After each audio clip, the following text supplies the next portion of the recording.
The proceeding will start shortly.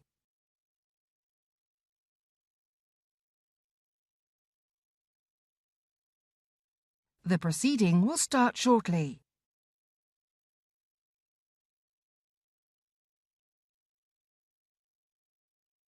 The proceeding will start shortly.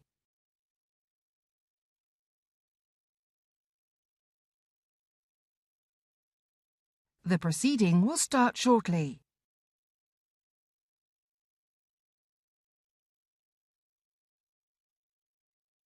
The proceeding will start shortly.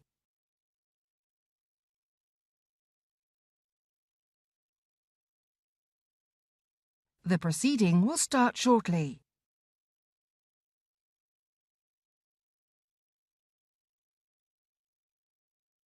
The proceeding will start shortly.